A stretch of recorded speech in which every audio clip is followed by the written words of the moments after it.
สารอวยพรวันสิ่งแวดล้อมโลกและวันสิ่งแวดล้อมแห่งชาติของทานซอนไซสีพันดอนนายกรัฐมนตรีแห่งสาธารณรัฐประชาธิปไตยประชาชนลาวแถลงข่าวการดำเนินกองประชุมสมัยสามัญเทื่อที่9ของสภาแห่งชาติสุดที่9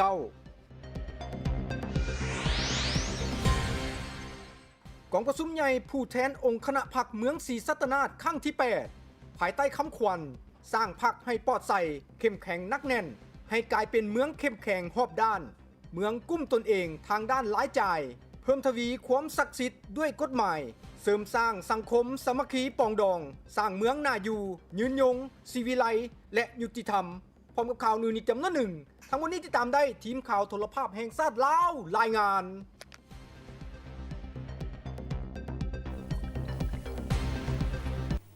สบายดีท่านผู้ชมที่เคารพจะสบายดีท่านผู้ชมที่เคารพต้อนรับทานเข้าสู่ข่าวพระคำจากห้องข่าวสารภาพแห่งสัตว์ลาวข่าวพระคำประจำวันพฤหัสวันที่5มิถุนายน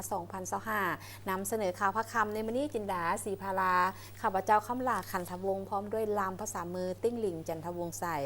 ท่านผู้ชมที่เคารพข่าวทำพิธีพาท่านผู้ชมไปติดตามรับชมแจ้งการจากแผนกพลังงานและบ่อแห่นครหลวงวิจันทร์ได้ออกแจ้งการหยุดเสาสั่วข่าวเกี่ยวกับการขุดค้นจกดินดำดินแดงและดินประเภทต่างๆในระยะฤดูฝนในขอบเขตนครหลวงวิจันทร์เริ่มแต่วันที่1กรกฎาคมหาวันที่30ตุลาคม2025เพื่อเป็นการรับประกันความเป็นระเบียบเรียบร้อยความสะอาดจบงามด้านพื้นฐานโครงลางและการปกปักรักษาสิ่งแวดล้อมในขอบเขตนครหลวงวิจันทร์ในระยะฤดูฝนโดยการจัดตั้งปฏิบัติตามกฎหมายและระเบียบการอย่างเข้มงวดดังนี้ให้บุคคลนิติบุคคลหรือการจัดตั้งที่ดำเนินกิจการเกี่ยวกับการขุดค้นจกดินดำดินแดงและดินประเภทต่างๆในขอบเขตนครหลวงวิจันทร์หยุดเสาการจกหรือว่าการขุดค้นสั่วขาวในระยะฤดูฝนนับตั้งแต่วันที่1กรกฎาคมหาวันที่30ตุลาคม2025ในกรณีที่มีการดำเนินกิจการเกี่ยวกับการขุดค้นที่เป็นโครงการหีบด่วนของรัฐบาลเจ้าของโครงการหรือบุคคลนิติบุคคลหรือการจัดตั้งที่ดำเนินกิจการดังกล่าวต้องได้ประกอบเอกสารเสนอถึงแผนกพลังงานและบ่อแห่นครหลวงวิจันทร์เพื่อค้นคว้าพิจารณาตามระเบียบหลักการในกรณีที่พบเห็นบุคคลนิติบุคคลหรือการจัดตั้งที่มีการดำเนินกิจการขุดค้นจกดินดำดินแดงและดินประเภทต่างๆในระยะฤดูฝนโดยไม่ได้รับอนุญาตจากแผนกพลังงานและบ่อแห่นครหลวงวิจันทร์จะมีการละเมิดแจ้งการฉบับนี้แม้นจะถูกศึกษาอบรมลงวินัยปรับไหมทดแทนค่าเสียหายหรือมีการดำเนินคดีตามระเบียบกฎหมายแล้วแต่กรณีเบาหรือหนักบ่อแห่และห้องการพลังงานและบ่อแห่7เมืองในนครหลวงวิจันทร์เป็นใจกลางในการประสานสมทบกับภาคส่วนที่เกี่ยวข้องลงติดตามกฎกาบุคคลนิติบุคคลและการจัดตั้งหรือดำเนินกิจการเกี่ยวกับการขุดค้นจกดินดำดินแดงหรือดินประเภทต่างๆเพื่อเป็นการไล่เลียงคืนจำนวนบริบาทที่ได้มีการขุดค้นจำหน่ายและปฏิบัติพันธะในด้านการเงินเข้างบประมาณแห่งรัฐรวมทั้งสั่งรวมรายงานให้แผนกพลังงานและบ่อแห่นครหลวงวิจันทร์และองค์การปกครองเมืองของตนรับผิดชอบให้ทิศซี่นำก่อนหยุดเสาการขุดค้นสั่วขาวในระยะฤดูฝนแต่วันที่1กรกฎาคมหาวันที่30ตุลาคม2025บรรดาคะแนนการองค์การปกครองท้องถิ่นบุคคลนิติบุคคลและการจัดตั้งที่ได้มีการดำเนินจะมีการขุดค้นดินและภาคส่วนที่เกี่ยวข้องจงรับรู้และปฏิบัติตามแจ้งการฉบับนี้อย่างเข้มงวดแขวงหลวงน้ำทาได้สำรวจพลเมืองและที่อยู่อาศัยครั้งที่5การขึ้นบัญชีโครงสร้างอาคารและจุดที่ตั้งภูมิศาสตร์ของแขวงหลวงน้ำทารวมมี351บ้านประกอบมี150เขตสำรวจมีนักเดินสำรวจทั้งหมด15ทานมีนักกวาดกา5ทานในนี้เมืองหลวงน้ำทามี50เขตสำรวจมีนักเดินสำรวจ5ทานมีนักกวาดกา1ทานเมืองสิงห์มี30เขตสำรวจมีนักเดินสำรวจ3ทานมีนักกวาดกา1ทานเมืองรองมี30เขตสำรวจมีนักเดินสำรวจ3ทานและนักกวาดกา1ทานเมืองเวียงภูคา มี20เขตสำรวจมีนักเดินสำรวจส่งทานและนักกวดการ1ทาน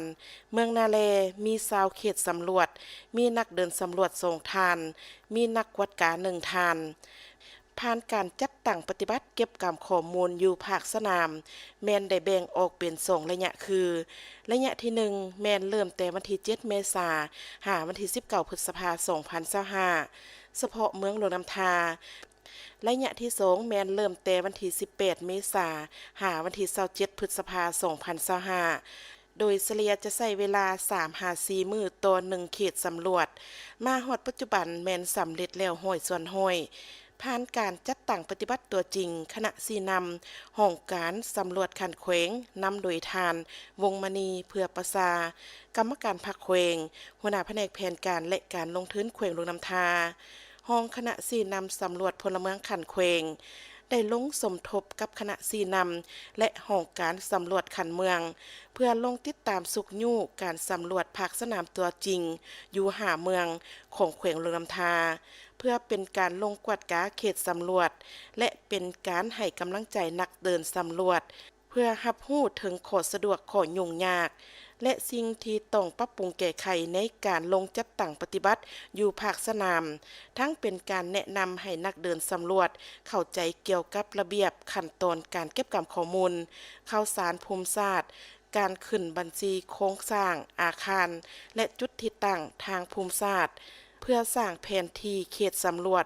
สำหรับการสำรวจพลเมืองและที่อยู่อาศัยครั้งที่5ปี2025เพื่อให้ได้ข้อมูลถูกต้องชัดเจนและทวงทันตามกำหนดเวลาแขวงเส้นยบุรีได้จัดงานเฉลิมฉลองวันปลูกต้นไม้แห่งชาติ1มิถุนายนณพิธีทานเส้นพันหลักว่าการเจ้าเมืองไซยบุรีได้กล่าวว่าเนื่องในวันปลูกต้นไม้แห่งชาติวันที่1มิถุนายนครบรอบ45ปีและเฉลิมฉลองวันเด็กน้อยสากลสุดที่มีความหมายความสำคัญของคนลาวทางศาสตร์เพื่อปลุกระดมในการสุกโยเบียกงานการปลูกไม้และฟื้นฟูป่าให้กลายเป็นพันธะหน้าที่ของปวงชนลาวทางศาสตร์บ่เฉพาะแม่นเฮาบุคคลผู้ประกอบการเยาวชนตลอดฮอดพ่อแม่ประชาชนบรรดาเผ่าภายในแขวงไซยบุรีก็คือเมืองไซยบุรีเฮ็ดให้คนหุ้นหลังได้รับรู้และเข้าใจในการปกปักรักษาป่าไม้และทรัพยากรป่าไม้ให้กลายเป็นขบวนการฟื้นฟูตามแผนยุทธศาสตร์ของรัฐบาลให้ได้70ส่วน100ในปี2035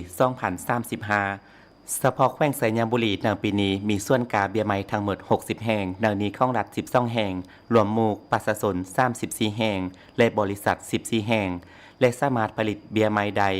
2,712,000 กว่าเบียร์เทียบกับแผนการปฏิบัติใด 113.2 เซนหอยโดยจะปลูกในเนื้อที่ 3,560 เฮกตาร์ตามตัวเลขแบ่งปันของกระทรวงเกษตรกรรมและป่าไม้ในนี้ป่าป้องกัน130เฮกตาร์ป่าสงวน159เฮกตาร์และป่าผลิต 3,220 เฮกตาร์และอื่นๆ51เฮกตาร์มาฮอดปัจจุบันสามารถปลูกก่อนวันที่1มิถุนายน2025ในเนื้อที่845.31 เฮกตาร์มี976ตอนสำหรับวันปลูกต้นไม้แห่งชาติวันที่1มิถุนายน2025นี้ทั่วแขวงไซยบุรีมีเนื้อที่ปลูกไม้ทั้งหมด 53.23 เฮกตาร์มีเบียร์ไม้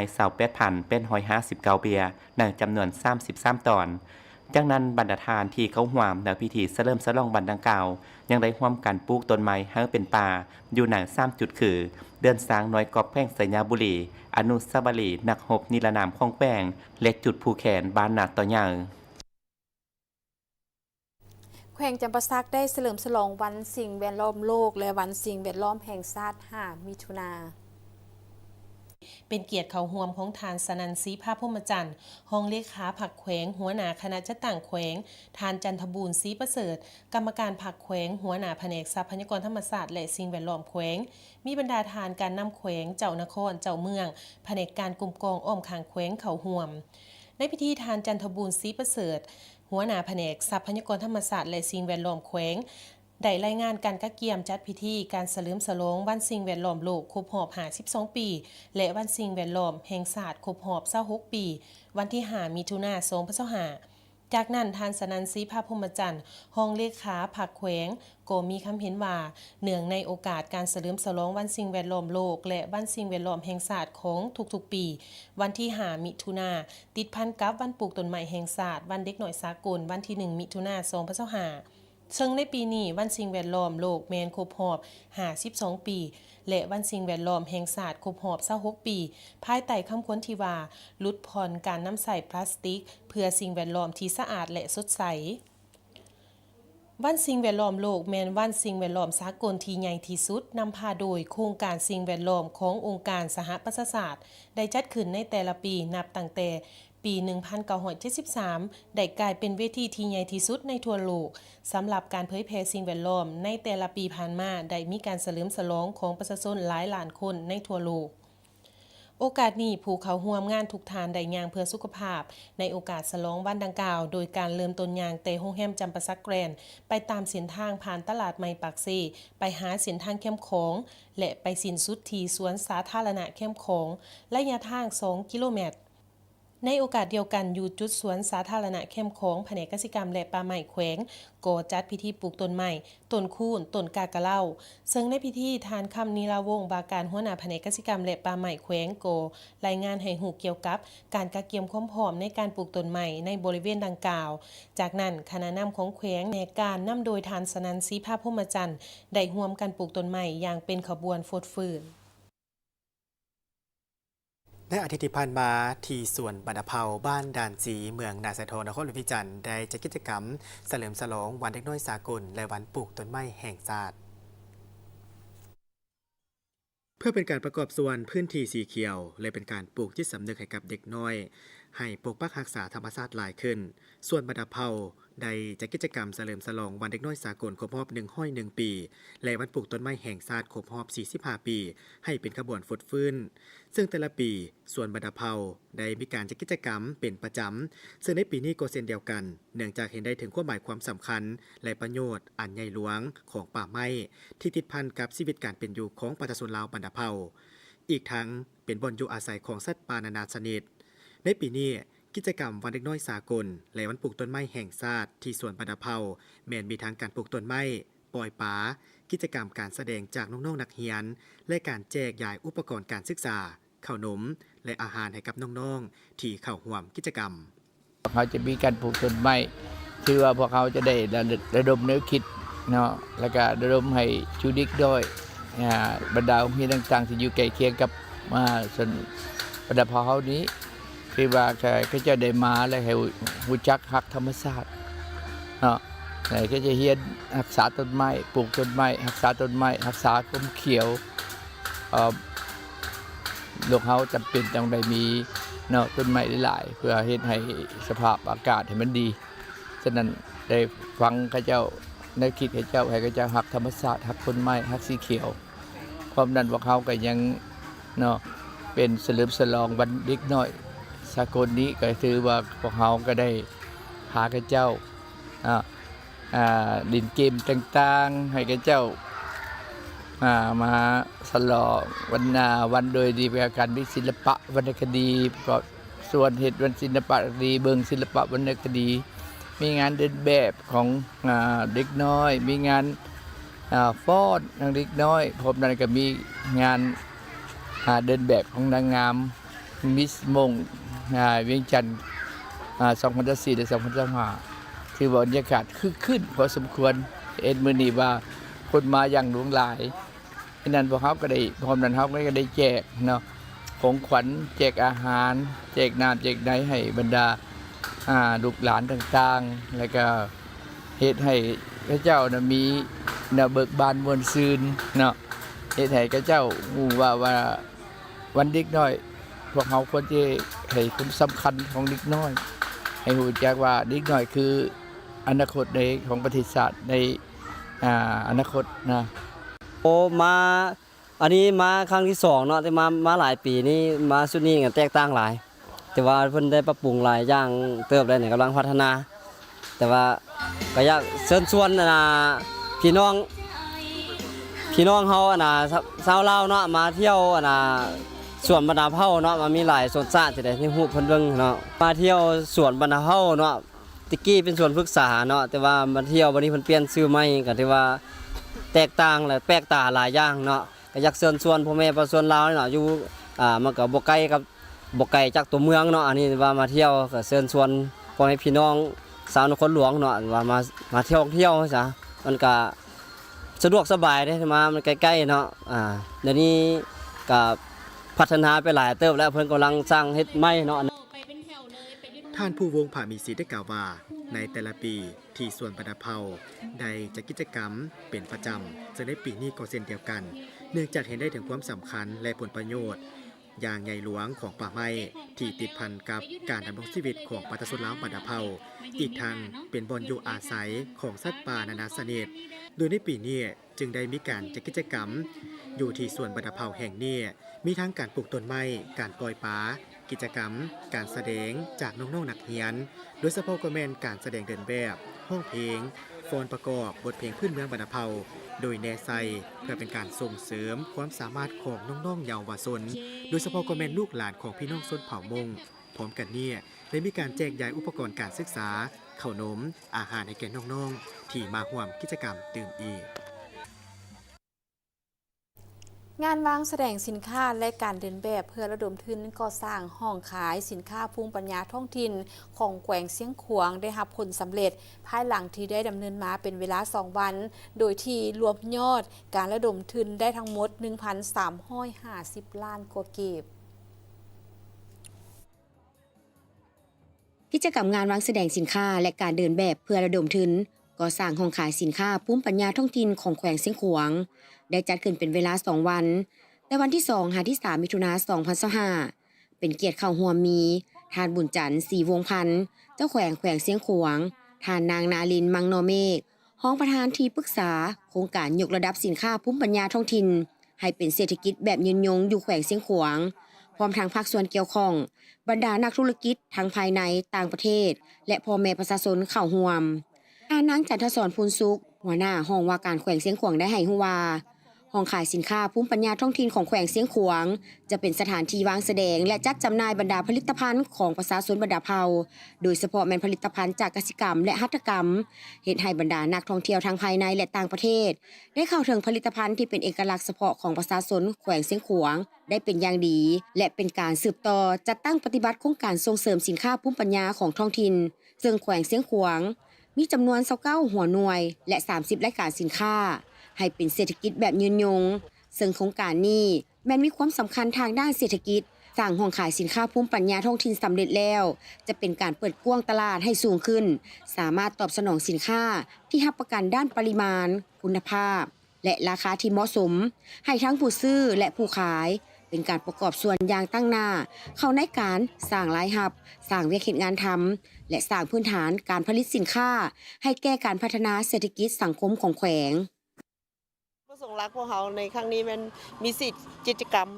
อันโดยเฉพาะแล้วมันพวกเราแล้วมันเพื่อปลุกระดมงบประมาณในการสร้างห้องขายของ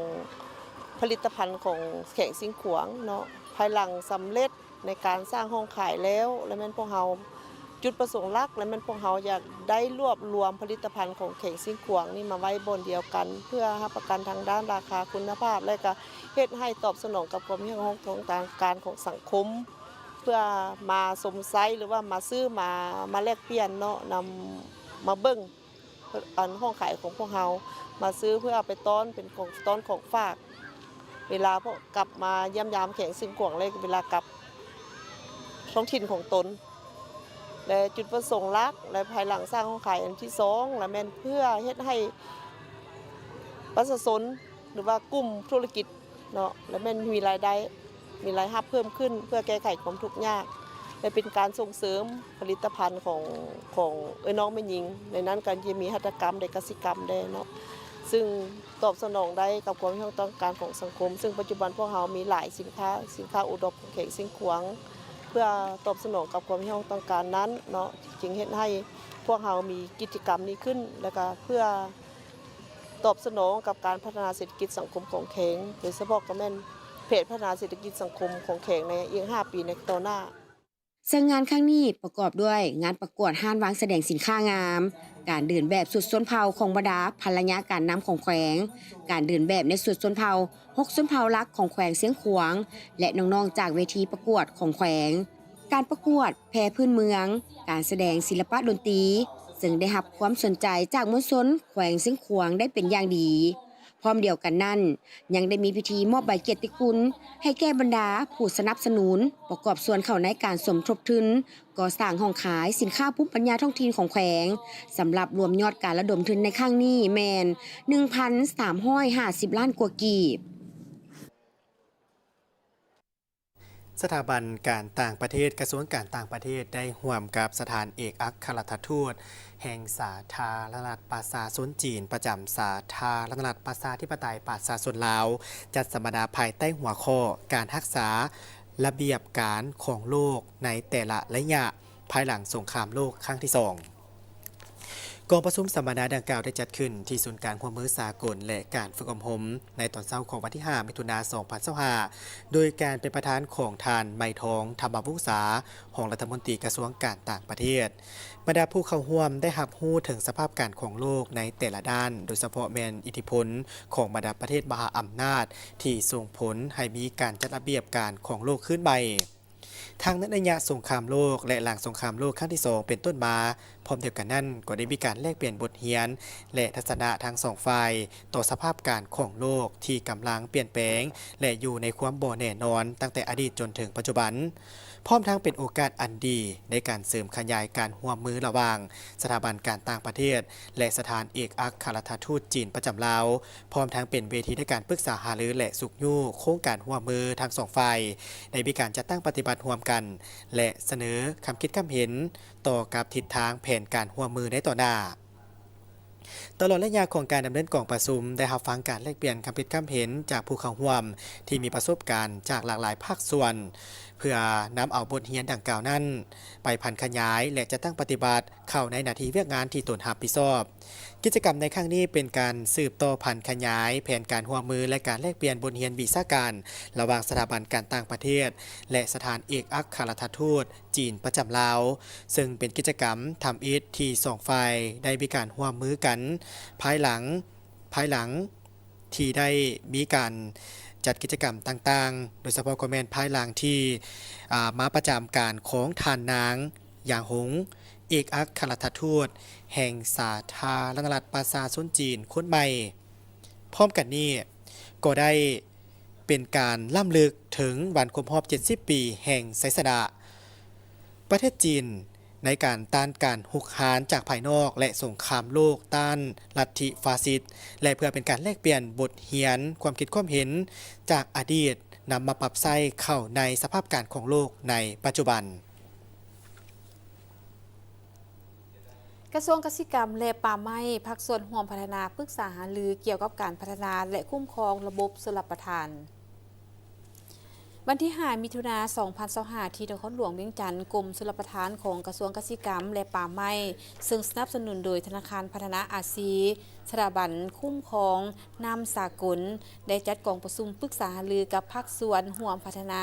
ในแขนงการย่อยชลประทานครั้งที่ 1 ประจำปี 2025โดยการเป็นประธานของทานคำพจันทร์บงสนะหัวหน้ากรมชลประทานกระทรวงเกษตรกรรมและป่าไม้มีท่านนางแซนนี่แคมเบรลหัวหน้าห้องการ ADB ประจำลาวกองประชุมได้สุ่มการปรึกษาหารือใส่การพัฒนาชลประทานโดยเน้นเกี่ยวกับโอกาสและท่าแหงในการหมุนไส้ระบบข้อมูลข่าวสารทางด้านภูมิศาสตร์เพื่อเพิ่มทวีในการคุ้มครองและการพัฒนาระบบชลประทานท่านคำพจันทร์บงสนะได้ให้ฮู้ว่ามีความจำเป็นในการสืบต่อพัฒนาและปรับปรุงการคุ้มครองระบบชลประทานเพื่อสนองและนำไส้น้ำชลประทานให้มีประสิทธิภาพและพร้อมทั้งการขยายเนื้อที่ชลประทานถึงแม้ว่าได้มีการปรับปรุงชลประทานแล้วก็ตามแต่ความคืบหน้าในการขยายเนื้อที่ชลประทานและการเข้าถึงข้อมูลที่เกี่ยวข้องแม้นยังเป็นปัญหาการนำไส้เทคโนโลยี GIS ในการพัฒนาและการคุ้มครองชลประทานโดยเฉพาะการคุ้มครองฐานข้อมูลแม้นมีความสำคัญและจำเป็น อิงตามบทรายงานของกรมชลประทานแห่งฮู้ว่าในปี 2024 เนื้อที่ชลประทานมีทั้งหมด 500,000 กว่าเฮกตาร์ซึ่งในนั้นรวมมีเนื้อที่ชลประทานในฤดูฝน 313,000 กว่าเฮกตาร์และฤดูแล้ง 182,000 กว่าเฮกตาร์ซึ่งบรรลุได้เกินแผนที่ได้วางไว้จนฮอดปี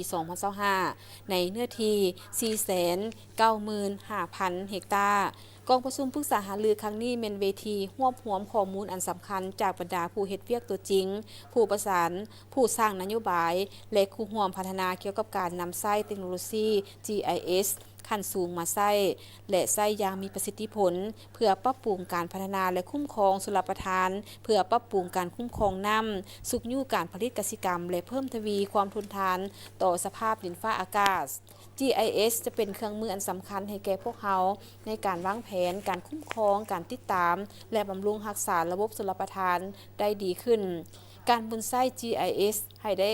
โอกาสเฉพาะเพื่อเสริมสร้างความเข้มแข็งให้กับแขนงชลประทานเพื่อเพิ่มทวีความเข้มแข็งให้ผู้ตัดสินใจด้วยข้อมูลเพิ่มประสิทธิภาพการดำเนินงานและการบำรุงรักษาพร้อมทั้งเป็นการปรับปรุงคุณภาพชีวิตการเป็นอยู่ของชาวเกษตรกรประธานสถาบันวิทยาศาสตร์เศรษฐกิจและสังคมแห่งชาติลาวได้ต้อนรับการเยี่ยมยามของทูตเวียดนามประจำลาวในตอนบ่ายของวันที่ 5 มิถุนายน 2025 ที่สถาบันวิทยาศาสตร์เศรษฐกิจและสังคมแห่งชาติลาวสหายกองแก้วไซสงครามประธานสถาบันวิทยาศาสตร์เศรษฐกิจและสังคมแห่งชาติลาวได้ให้เกียรติต้อนรับการเข้าเยี่ยมยามของสหายเหวียนมิงเติมเอกอัครราชทูตเวียดนามประจำลาวพร้อมด้วยคณะในโอกาสนี้สหายกองแก้วไซสงครามได้แสดงความย่องยอสมเสยและติราคาสูงต่อการเข้าเยี่ยมยามในครั้งนี้ซึ่งมีความหมายความสำคัญในการประกอบส่วนเสริมขยายสายประพันธ์แบบพิเศษและการหัวมือหอบด้านระหว่างสองชาติลาวเวียดนามโดยเฉพาะในคงเขตการหัวมือทางด้านการค้นคว้าการแลกเปลี่ยนข้อมูลข่าวสารและสถาบันค้นคว้าและสถาบันการศึกษาขั้นสูงของสองประเทศลาวเวียดนามให้ได้รับการพัฒนาก้าวเข้าสู่ล่วงลึกและเสริมขยายขึ้นสู่อย่างบ่หยุดยั้งเพื่อรับใช้ในการวางนโยบายของศูนย์กลางภาคก็คือการสร้างยุทธศาสตร์และแผนพัฒนาเศรษฐกิจสังคมของรัฐอย่างมีประสิทธิภาพในโอกาสดังกล่าวนี้สหายเหวียนมิงเติมได้แสดงความขอบใจอย่างสูงและได้มีการแสดงความขอบใจอย่างสูงต่อกับการต้อนรับอันอบอุ่นและติราคาสูงต่อสายประพันธ์มิตรภาพลาวเวียดนามพร้อมทั้งยืนยันที่จะสืบต่อรักษามูลเสื้ออันดีงามและจะถือเอาเวียกงานการร่วมมือของสองชาติลาวเวียดนามเป็นสำคัญเพื่อเสริมขยายการประพันธ์ร่วมมือรอบด้านโดยเฉพาะก็แม่นเวียกงานของสถาบันวิทยาศาสตร์เศรษฐกิจและสังคมของสองประเทศได้มีการแลกเปลี่ยนบทเรียนเพื่อแนะใส่ในคงเขตดังกล่าวให้มีการพัฒนาเป็นก้าวกองผู้ซุ้มใหญ่ผู้แทนองค์คณะพรรคเมืองศรีสัตนาครั้งที่ 8 ได้ไขขึ้นอย่างเป็นทางการในตอนเช้าของวันที่ 5 มิถุนายน 2025 ที่สโมสรใหญ่ของเมืองภายใต้คำขวัญสร้างพรรคให้ปลอดใสเข้มแข็งนักแน่นให้กลายเป็นเมืองเข้มแข็งรอบด้านเมืองกุ้มตนเองทางด้านรายจ่ายเพิ่มทวีความศักดิ์สิทธิ์ด้วยกฎหมายเสริมสร้างความสามัคคีปองดองสร้างเมืองน่าอยู่ยืนยงศรีวิไลและยุติธรรมกองประชุมใหญ่ครั้งนี้ภายใต้การเป็นประธานของสหายเดชสงครามธรรมวงศ์คณะประจำพรรคนครหลวงเลขาคณะบริหารงานพรรคเมืองเจ้าเมืองศรีสัตนาคเป็นเกียรติเข้าร่วมมีสหายทรงเล้ายงนูรองเลขาคณะพรรคนครหลวงมีการนำของนครหลวงเวียงจันทน์เมืองอ้อมข้างและผู้แทนสมบูรณ์138สหายหญิง36สหายที่เป็นตัวแทนให้แก่สมาชิกพรรคภายในเมืองจำนวน 1,485 สหายสหายเดชสงครามธรรมวงศ์ได้ให้เกียรติกล่าวไขกองประชุมตลอดระยะที่ผ่านมาได้เอาใจใส่จัดตั้งเสื่อมซึมมติกองประชุมใหญ่ครั้งที่ 11 ของศูนย์กลางพรรคมติกองประชุมใหญ่องค์คณะพรรคนครหลวงเวียงจันทน์ครั้งที่ 7 แผนพัฒนาเศรษฐกิจสังคม 5 ปีครั้งที่ 9 ของนครหลวงเวียงจันทน์ถือเอาการพัฒนาเศรษฐกิจสังคมติดพันกับวาระแห่งชาติว่าด้วยการแก้ไขความยุ่งยากทางด้านเศรษฐกิจการเงินและเงินตราเป็นสำคัญโดยเฉพาะสภาพจุดพิเศษและทางแห้งของเมืองตามกลไกเศรษฐกิจตลาดที่มีการคุ้มครองของรัฐอย่างเป็นระบบดำเนินการเดินสำรวจกวดกาพื้นฐานหัวหน่วยธุรกิจเพื่อการจัดเก็บรายรับเข้าสู่ระบบที่ทันสมัยหลายขึ้น ซึ่งการจัดเก็บรายรับแต่ละปีเพิ่มขึ้นจนบรรลุได้345ตื้อกว่ากีบเทียบใส่คาดหมายกองประชุมครั้งที่7บางออกปฏิบัติได้ประมาณ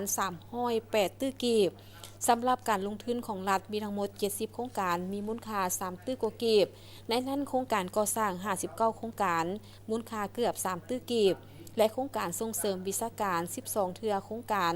มูลค่า290ล้านกว่ากีบ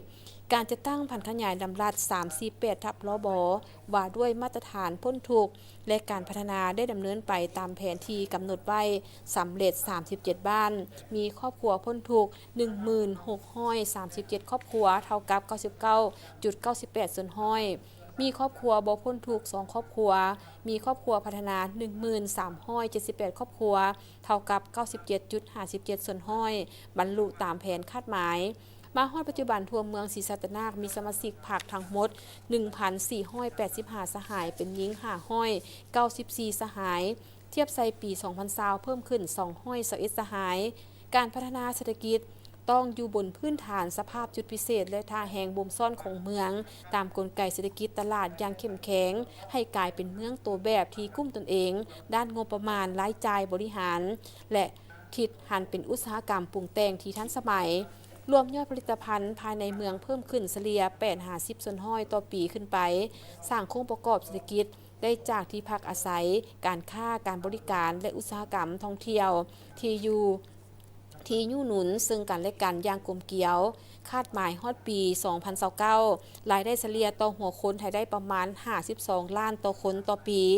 กองประชุมใหญ่ครั้งนี้ยังได้รับฟังการประกอบความเห็นในหัวข้อการจะตั้งปฏิบัติวาระแห่งชาติเกี่ยวกับการแก้ไขปัญหายาเสพติดการนำใช้เครื่องมือทันสมัยคุ้มครองการจัดเก็บรายรับการพัฒนาพื้นฐานโครงรางติดพันกับการแก้ไขสภาพน้ำท่วมและการแก้ไขปรากฏการณ์ย่อท่ออยู่ในโครงเขตบริหาร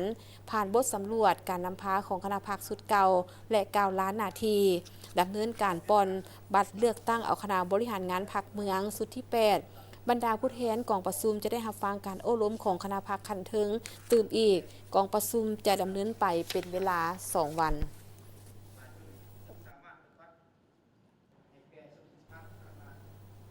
ท่านผู้ชมที่เคารพต่อไปเชิญทานเคารพธงชาติ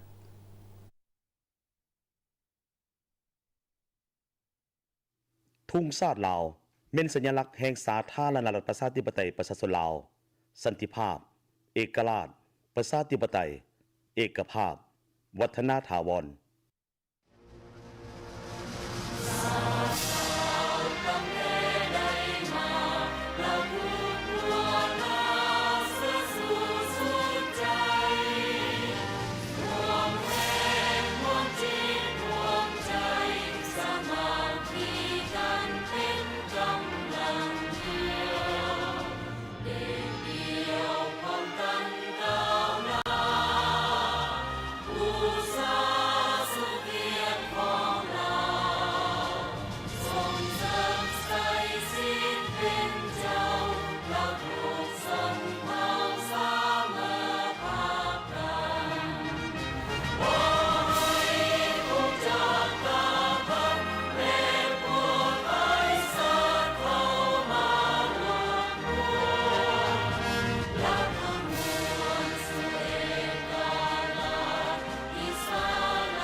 กลับมาติดตามรับชมการนำเสนอข่าวจากห้องข่าวสารภาพแห่งชาติลาวต่อสารแสดงความสมเสยจากพระประธานทองรุนศรีสุริตประธานประเทศแห่งสาธารณรัฐประชาธิปไตยประชาชนลาวถึงประธานลีแจเมียงในโอกาสได้รับชัยชนะในการเลือกตั้งและดำรงตำแหน่งเป็นประธานาธิบดีแห่งสาธารณรัฐเกาหลีนครหลวงเวียงจันทร์วันที่4มิถุนายน 2025 พระนาทานต่างนาให้ประชาชนลาวและในน้ำส่วนตัวข้าพเจ้ามีความปิติยินดีเป็นอย่างยิ่งทรงความสมเสยอย่างจริงใจมายังพระนาทานที่ได้รับชัยชนะในการเลือกตั้งและดำรงตำแหน่งเป็นประธานาธิบดีแห่งสาธารณรัฐเกาหลีปี 2025 นี้ถือเป็นขีดหมายที่สำคัญในการพัวพันหัวมือระหว่างสาธารณรัฐประชาธิปไตยประชาชนลาวและสาธารณรัฐเกาหลี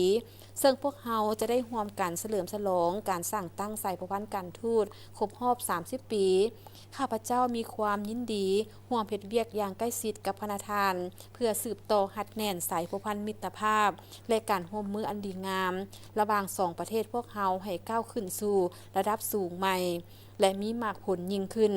เพื่อนำเอาผลประโยชน์ตัวจริงมาสู่ประชาชนสองชาติลาวเกาหลีก็คือเพื่อสันติภาพเสถียรภาพและการร่วมมือเพื่อการพัฒนาอยู่ในภาคพื้นและในโลกข้าพเจ้าถือโอกาสนี้อวยพรไซอันประเสริฐมายังพระนาทานจงมีพลานามัยสมบูรณ์มีความผาสุกและประสบผลสำเร็จในหน้าที่อันสูงส่งของพระนาทานด้วยความนับถืออย่างสูงทองรุนศรีสุริตประธานประเทศแห่งสาธารณรัฐประชาธิปไตยประชาชนลาวท่านประธานประเทศทองลุนศรีสุริตได้ต้อนรับประธานศาลสูงสุดแห่งประเทศมาเลเซียในโอกาสที่เดินทางมาเคลื่อนไหวเยี่ยมยามและเฮ็ดเวียกอยู่ลาวในระหว่างวันที่3 หาวันที่ 6 มิถุนายน 2025ท่านทองลุนศรีสุริตประธานประเทศได้แสดงความต้อนรับต่อการมาเยี่ยมยามและเฮ็ดเวียกอย่างเป็นทางการของท่านนางตุนเต็งกือไมมุนบินตวนมัสประธานศาลสูงสุดแห่งประเทศมาเลเซียพร้อมด้วยคณะซึ่งเป็นการประกอบส่วนอันสำคัญเขาได้การฮัดเน้นการพัวพันหัวมือในด้านต่างๆบ่รวมปสปกเมนการหัวมือในด้านตุลาการของสองประเทศลาวมาเลเซียให้ได้รับการพัฒนาแน่นเฟ้นและสืบต่อให้การสนับสนุนช่วยเหลือแลกเปลี่ยนบทเรียนด้านตุลาการและอื่นๆซึ่งกันและกันตลอดไปพร้อมทั้งติราคาสูงและสนับสนุนการหัวมือระหว่าง2 องค์การตุลาการลาวมาเลเซียสาธารณรัฐประชาธิปไตยประชาชนลาวย่ามใดก็ให้ความสำคัญต่อสายพัวพันหัวมือกับมาเลเซียที่เป็นประเทศหนึ่งในครอบครัวอาเซียนที่มีประวัติการพัวพันการหัวมือกับสาธารณรัฐประชาธิปไตยประชาชนลาวตลอดระยะที่ผ่านมาและปี 2026 ที่จะมาถึงนี้เป็นขีดหมายที่สำคัญของพวกเขาจะได้พร้อมกันเฉลิมฉลองวันครบรอบ 60 ปีแห่งการสร้างตั้งสายพัวพันการทูตระหว่างสาธารณรัฐประชาธิปไตยประชาชนลาวและมาเลเซียท่านนางตุนเต็งกือไมมุนบินตวนมัสได้แสดงความขอบใจต่อท่านทองลุนศรีสุริตที่ได้ให้การต้อนรับอย่างอบอุ่นในครั้งนี้พร้อมทางแจ้งจุดประสงค์ของการเดินทางเคลื่อนไหวเยี่ยมยามลาวในครั้งนี้ให้แก่ประธานประเทศได้รับทราบซึ่งการเดินทางมาในครั้งนี้แม้ได้มีการมาเฮ็ดเวียกร่วมกับภาคส่วนที่เกี่ยวข้อง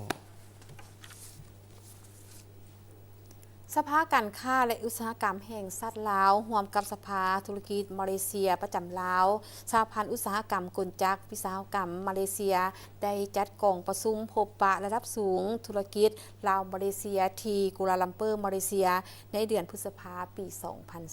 2025ในระยะการเดินทางเยี่ยมยามมาเลเซียอย่างเป็นทางการและเข้าร่วมกองประชุมสุดยอดอาเซียนครั้งที่ 46 และบรรดากองประชุมสุดยอดที่เกี่ยวข้องระหว่างวันที่ 25 ถึงวันที่ 27 พฤษภาคม 2025 ที่ผ่านมาท่านสอนไซศรีพันดรนายกรัฐมนตรีแห่งสาธารณรัฐประชาธิปไตยประชาชนลาวได้ให้เกียรติกล่าวมีความเห็นต่อกองประชุมพบปะระดับสูงธุรกิจลาวมาเลเซียฝ่ายลาวนำโดยท่านอุเดชสุวรรณวงศ์ประธานสภาการค้าและอุตสาหกรรมแห่งชาติลาวพร้อมด้วยคณะธุรกิจจำนวน 31 ท่านจากแขนงการค้าพลังงานบอแฮขนส่งการลงทุนอุตสาหกรรมธนาคารกสิกรรมอาหารและการท่องเที่ยวฝ่ายมาเลเซียนำโดยท่านแมกนันบุญประธานสหพันธ์อุตสาหกรรมกลจักรและวิศวกรรมมาเลเซียนอกนี้ภายในงานยังมีผู้เข้าร่วมจากภาครัฐของลาวและมาเลเซียเข้าร่วม180 กว่าท่าน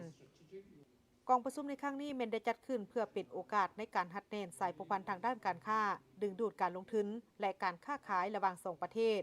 พร้อมนั้นยังเป็นการเปิดโอกาสให้กับนักธุรกิจของทั้ง2ประเทศได้มีโอกาสในการพบปะแลกเปลี่ยนในแขนงการค้าพลังงานสะอาดบอแฮอุตสาหกรรมการบริการอาหารฮาลาลการขนส่ง กสิกรรมท่องเที่ยวดิจิตอลและอื่นๆพร้อมทั้งเป็นเวทีให้แก่บรรดานักลงทุนจากมาเลเซียที่มีความสนใจอยากมาลงทุนในสาธารณรัฐประชาธิปไตยปาตสลาวได้รับรู้เกี่ยวกับโอกาสและนโยบายการลงทุนอยู่สาธารณรัฐประชาธิปไตยปาตสลาวท่านผู้ชมที่เคารพเนื่องในโอกาสวันสิ่งแวดล้อมโลกครบรอบ52 ปีและวันสิ่งแวดล้อมแห่งชาติที่ได้หมุนเวียนครบรอบ26 ปีท่านสอนชัยศรีพันดอนนายกรัฐมนตรีก็ได้วิสารอวยพรต่อวันดังกล่าว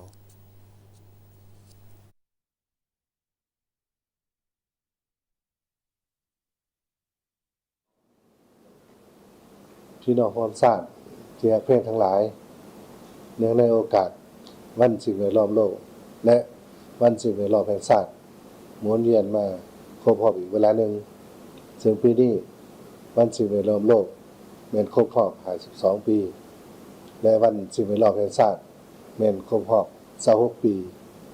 จุดประสงค์ของการเฉลิมฉลองวันดังกล่าวเพื่อเป็นการปลูกจิตสำนึกให้ทั่วโลกให้คนลาวทุกคนเห็นความสำคัญของสิ่งแวดล้อมและร่วมกันแก้ไขปัญหาโลกร้อนขึ้นอันเนื่องมาจากการเปลี่ยนแปลงดินฟ้าอากาศและความให้ความใจกันลดผ่อนการนำใส่พลาสติกและแก้ไขปัญหาต่างๆที่ติดพันกับสิ่งแวดล้อมที่เป็นภัยคุมคู่ต่อการดำรงชีวิตของมนุษย์ชีวนานาพันธุ์สำหรับปีนี้สาธารณรัฐเกาหลีจะเป็นเจ้าภาพจัดงานเฉลิมฉลองวันสิ่งแวดล้อมโลกภายใต้คำขวัญที่ว่าการลดผ่อนมลพิษพลาสติกในทั่วโลกสำหรับสปป.ลาวพวกเราก็ได้ร่วมกันกับประเทศต่างๆในทั่วโลกเฉลิมฉลองวันสิ่งแวดล้อมโลกและวันสิ่งแวดล้อมแห่งชาติเพื่อยืนยันถึงความเอาใจใส่อย่างหนักแน่นของพรรคและรัฐบาลลาวในการปกปักรักษาสิ่งแวดล้อมร่วมกันแก้ไขปัญหาสิ่งแวดล้อมที่เสื่อมโทรมส่งผลกระทบต่อเศรษฐกิจการดำรงชีวิตของมวลมนุษย์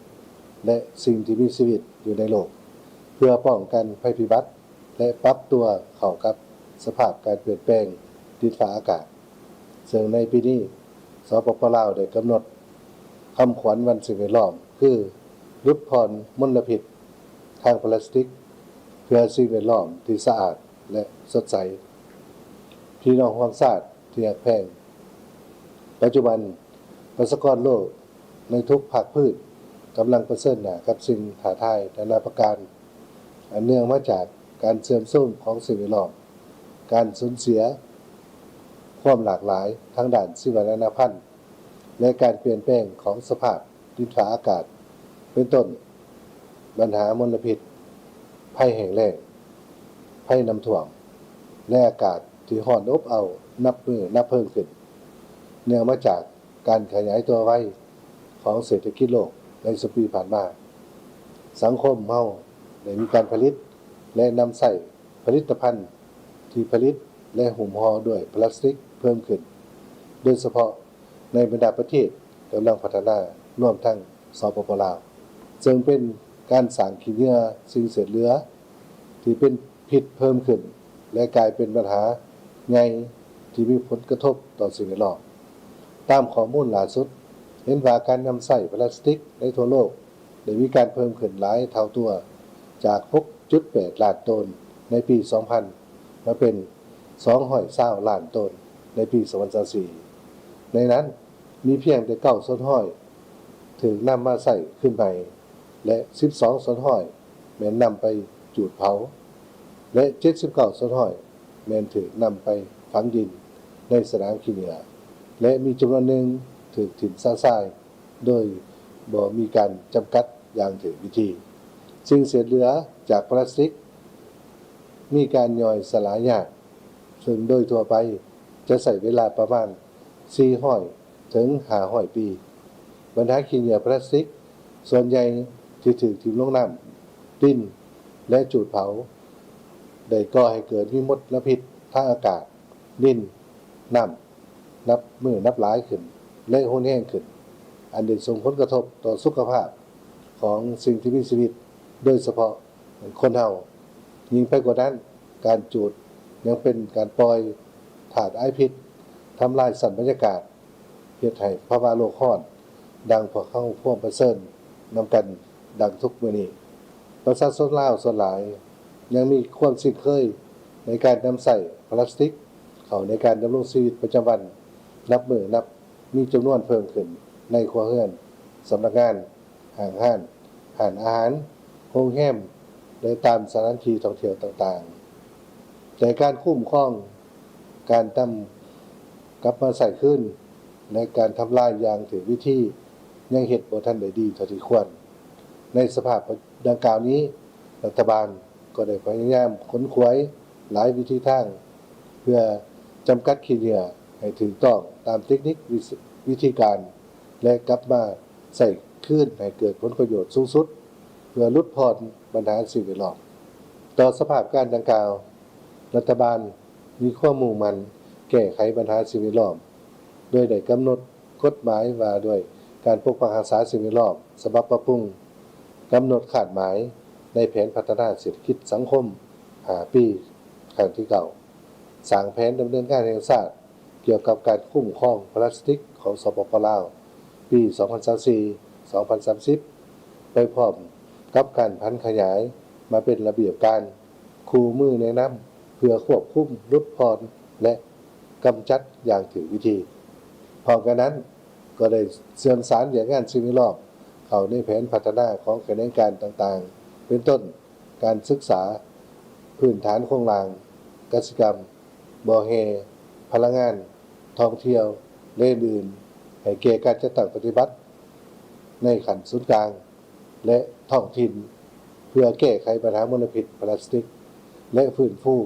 สภาพแวดล้อมอยู่สปป.ลาวนอกจากนั้นก็มีหลายโครงการได้รับการจัดตั้งปฏิบัติร่วมกับครูร่วมพัฒนาองค์การจัดตั้งสากลองค์การที่บ่ขึ้นกับรัฐบาลองค์การจัดตั้งสังคมเพื่อปลูกจิตสำนึกให้สังคมและสร้างความเข้มแข็งในการคุ้มครองและลดพรมลพิษจากพลาสติกก็คือการประกอบส่วนแก้ไขร่วมกันกับประชาคมโลกไปพร้อมกับการส่งเสริมการพัฒนาเศรษฐกิจหมุนเวียนเศรษฐกิจสีเขียวและยืนยงซึ่งเป็นระบบเศรษฐกิจเพื่อลดพรสิ่งเสียเหลือและใส่ทรัพยากรที่มีอยู่ให้เกิดผลประโยชน์สูงสุดและมีความยืนยงข้าพเจ้าเชื่อมั่นว่าเศรษฐกิจสังคมที่จะรุ่งเรืองกับการมีสิ่งแวดล้อมที่ดีแม้นความมุ่งมั่นปรารถนาอันแห่งกล้าของประชาคมโลกและประชาชนลาวทั้งชาติพี่น้องร่วมชาติเพียงแพร่ทั้งหลายประชาชนลาวเฮามีประเพณีวัฒนธรรมอันเป็นมนต์เสื่ออันดีงามในการดำรงชีวิตติดพันกับธรรมศาสตร์และวัสดุในธรรมศาสตร์นำใส่เข้าในการปรุงแต่งอาหารยาพวกพยาธิเครื่องใช้ประจำวันเป็นต้นผลิตภัณฑ์ทางเลือกจากใบไม้ต้นไม้ฉะนั้นเนื่องในโอกาสวันสิ่งแวดล้อมปีนี้ข้าพเจ้าขอเรียกร้องให้พวกเราพร้อมใจกันกลับคืนมานำใส่ภูมิปัญญาท้องถิ่นอันล้ำค่าของชาติลาวเฮาเพื่อเป็นการส่งเสริมผลิตภัณฑ์ที่เป็นมิตรกับสิ่งแวดล้อมโดยหันมานำใส่ผลิตภัณฑ์ทางเลือกที่บ่ทำลายสิ่งแวดล้อมเพื่อเฮ็ดให้การปฏิบัติคาดหมายลดพรนำใส่พลาสติกได้รับการจัดตั้งปฏิบัติและเห็นข้อให้ทุกคนในทั่วสังคมลาวเป็นเจ้าการร่วมกันแยกประเภทขี้เหงื่อบ่ทิ่มขี้เหงื่อซ่ายๆและปฏิบัติ3หลักการคือ 1. ลดพรปริมาณการนำใส่ 2. นำกลับมาใส่ขึ้นไป 3. นำไปผลิตขึ้นใหม่ไปพร้อมกับการปฏิบัติกฎหมายระเบียบการอย่างเข้มงวดเพื่อสร้างประเทศลาวให้กลายเป็นประเทศหนึ่งที่มีสีเขียวสะอาดงามตาท้ายนี้อวยพรให้การเฉลิมฉลองวันสิ่งแวดล้อมโลกวันสิ่งแวดล้อมแห่งชาติปีนี้ภายใต้คำขวัญลดพรมลพิษทางพลาสติกเพื่อสิ่งแวดล้อมที่สะอาดและสดใสจงเป็นขบวนฟดฟืดและมีผลสำเร็จอย่างจงงามขอแสดงความขอบใจ ท่านผู้ชมในระหว่างวันที่9 26 มิถุนายน 2025 สภาแห่งชาติจะได้ดำเนินกองประชุมสมัยสามัญเทื่อที่9ของสภาแห่งชาติสุดที่9ซึ่งกองประชุมจะได้มีการค้นคว้าพิจารณาและรับร้องเอาปัญหาสำคัญพื้นฐานของประเทศชาติตอนเช้าวันที่5 มิถุนายน 2025 ที่สภาแห่งชาติท่านนางอัมไพวรรอบบุญแพงกรรมการคณะประจำสภาแห่งชาติเลขาธิการ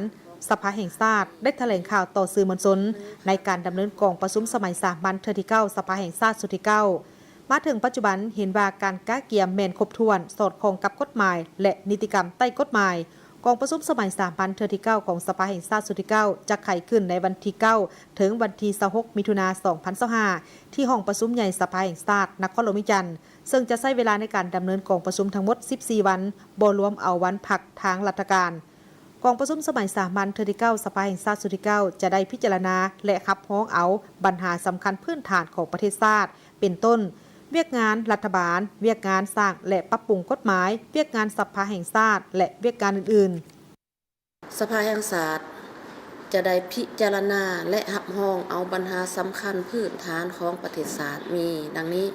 1. ภาคเวียกงานของรัฐบาลมีจำนวน6เวียก 1. แม่นบทรายงานของฐานนายกรัฐมนตรีเกี่ยวกับการจัดตั้งปฏิบัติแผนพัฒนาเศรษฐกิจสังคมแผนงบประมาณแห่งรัฐ6 เดือนต้นปีและทิศทางแผนการ6 เดือนท้ายปี 2025 2. บทรายงานเกี่ยวกับการทับทามหางแผนพัฒนาเศรษฐกิจสังคมแห่งชาติ5 ปีครั้งที่10 2026 ถึง 2030 3. บทรายงานเกี่ยวกับการจัดตั้งปฏิบัติบรรดานโยบายนิติกรรมกลไกต่างๆในการพัฒนาพลังงานไฟฟ้า 4. บทรายงานเกี่ยวกับการจัดตั้งปฏิบัติปีท่องเที่ยวลาวและทิศทางแผนการในต่อหน้า 5. บทรายงานเกี่ยวกับผลการสรุปตีราคาการโฆษณาเผยแพร่กฎหมายทั่วประเทศ 6. บทรายงานเกี่ยวกับการให้นโยบายพิเศษโครงการก่อสร้างซ่อมแปลงทางในระยะใหม่ 2. ภาคเวียกงานสร้างและปรับปรุงกฎหมายมีจำนวน10ฉบับคือหางกฎหมายสร้างใหม่มีอยู่5ฉบับ 1. กฎหมายว่าด้วยความปลอดภัยไซเบอร์ 2. กฎหมายว่าด้วยสังคมสงเคราะห์ 3. กฎหมายว่าด้วยพนักงานอัยการประชาชน 4. กฎหมายว่าด้วยสามัญศึกษา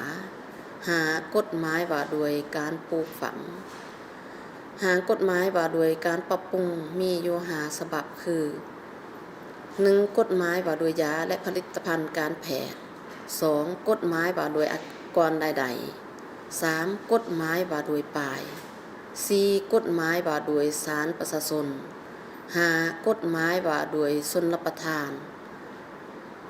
3. ภาคเวียกงานของสภาแห่งชาติมีจำนวน2บทคือ 1. แม่นบทรายงานเกี่ยวกับการจัดตั้งปฏิบัติแผนการเคลื่อนไหวเวียกงานแต่กองประชุมสมัยสามัญเทื่อที่8 5เทื่อที่9และทิศทางแผนการหอดกองประชุมสมัยสามัญเทื่อที่10ของสภาแห่งชาติสุดที่9 2. บทรายงานเกี่ยวกับการทาบทามหางแผนการสร้างและปรับปรุงกฎหมาย5 ปี 2026-2030 ของสภาแห่งชาติสุดที่10 4. กองประชุมครั้งนี้พวกเราจะได้พิจารณาและออกเป็นมติกองประชุมสภาแห่งชาติมีอยู่จำนวน17ฉบับคือมติรับรองเอาเวียกงานของรัฐบาลมีอยู่6ฉบับมีดังนี้ 1. แม่นมติว่าโดยการรับรองเอาบทรายงานการจัดตั้งปฏิบัติแผนพัฒนาเศรษฐกิจสังคม6เดือนต้นปี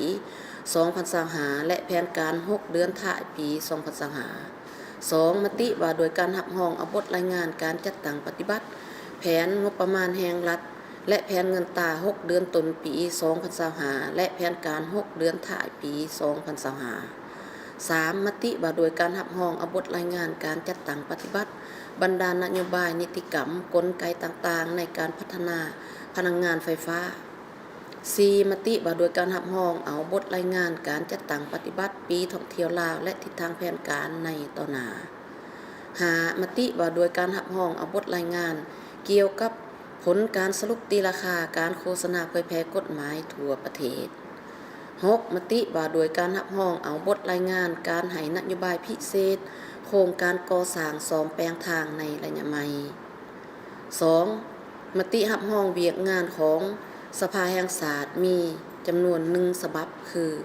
มติว่าโดยการรับรองเอาบทรายงานการจัดตั้งปฏิบัติแผนการเคลื่อนไหวเวียกงานแต่กองประชุมสมัยสามัญเถือที่8หาเถือที่9และทิศทางแผนการหอดกองประชุมสมัยสามัญเถือที่10ของสภาแห่งชาติสุดที่9 3. มติว่าโดยการรับรองเอากฎหมายมีอยู่จำนวน10ฉบับในระยะการดำเนินกองประชุมขอเชิญชวนบรรดาพนักงานรัฐกรทหารตำรวจนักเรียนนักศึกษาปัญญาชนกรรมกรสาวพกให้งานพ่อแม่พี่น้องประชาชนลาวบรรดาเผ่าทุกสั้นคนในทั่วประเทศและพี่น้องชาวลาวที่อาศัยอยู่ต่างประเทศจงพร้อมกันติดตามการดำเนินกองประชุมสมัยสามัญเทื่อที่9ของสภาแห่งชาติสุดที่9ในระยะของการดำเนินกองประชุมคณะเลขาธิการสภาแห่งชาติได้จัดตั้งหน่วยรับคำเสนอของประชาชนผ่านโทรศัพท์สายด่วนเพื่อรับเอาคำคิดคำเห็นและคำเสนอโดยกงจากประชาชนที่จะส่งไปยังกองประชุมสภาแห่งชาติซึ่งบรรดาท่านสามารถส่งคำคิดเห็นและคำเสนอไปยังกองประชุมสภาได้ผ่านสายด่วน156ในมุ้งราชการท่านผู้ชมที่เคารพจากที่ไปจะพากันก่อนอีกจักหน่อยกับมาติดตามรับชมการนำเสนอข่าวต่างประเทศพร้อมด้วยข่าวกีฬา